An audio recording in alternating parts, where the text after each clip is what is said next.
The purpose of this lab is to use the principle of energy conservation in Kirchhoff's laws to predict the behavior of circuits containing resistors in series and parallel, using multimeters to measure the actual values of the conventional current and potential differences in the circuits, and examine the behavior of ohmic resistors and capacitors. Kirchhoff's energy conservation laws are fundamental to this lab. For one, Kirchhoff's loop rule states that in a steady-state circuit, the current is the same at every point and is conserved at nodes. Steady-state conditions usually occur within seconds of completing a circuit and equilibrium conditions are met. It's also important to understand that potential difference is the integration of electric field over distance.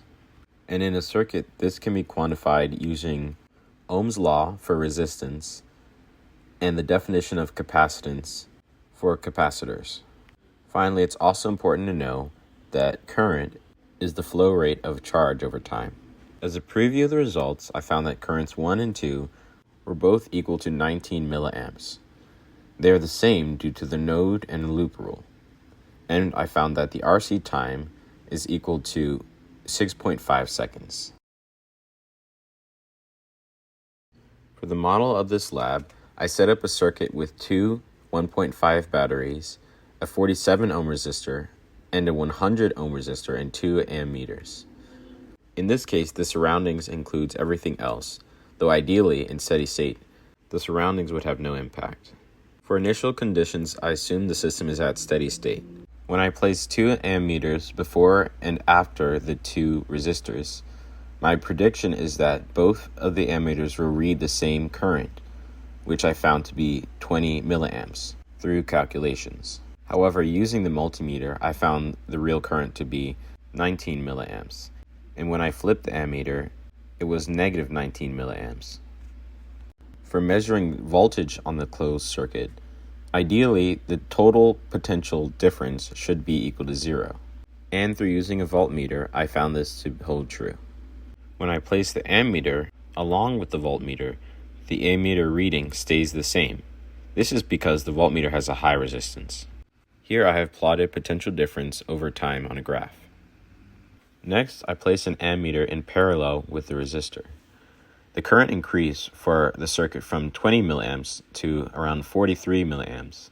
This is because the overall resistance increased, as the formula is current is equal to voltage over resistance. Now, using the voltage I measured in each section of the circuit, I found the resistance for 47 ohms, 100 ohms, and the resistance of the wire and ammeter using the formula I is equal to V over R. The second part of this lab consists of a resistance and capacitor circuit, which had a 200 microfarad capacitor, a 9-volt battery, a 10 ohm bulb, and a 20 ohm bulb, as we treat the bulbs as resistors. In reality, we ended up using a 1.5 ohm bulb and a 4 ohm bulb.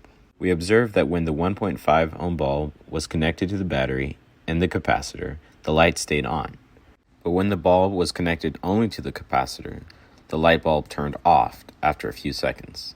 It took 4 minutes to charge the capacitor and 25 seconds to discharge it in the circuit with the 1.5 ohm bulb. With the 4 ohm bulb, the time it took to discharge was slightly longer. Using a linearization of the equation that relates time to potential difference, I graphed what this discharge would look like. And sure enough, it shows that the bulb dims over time. Some sources of error could be that the stopwatch wasn't used properly, the batteries had lower voltage than stated, human errors in setting up the circuit, for example, wrong wiring or wrong capacitor rating, and many can be mitigated by reading the label and timing properly. And for the overall results, I found that the node rule held true as the current remained constant throughout the system. We found that the capacitor's behavior was predicted accurately through the equations. In RC circuits, we found that the magnitude of the current was based on time, and we found that the time to be 6.5 seconds, which was higher than actual, as the actual time was 6 seconds. For the first what-if question, if we were using actual ammeters for the RC circuit, instead of the ideal simulated ammeter, we would find that the real ammeter would give us a lower than idealized current, as the ammeter has some resistance. And again, if we were charging a capacitor in real life, ideally it would be charged in a matter of milliseconds as steady state is reached.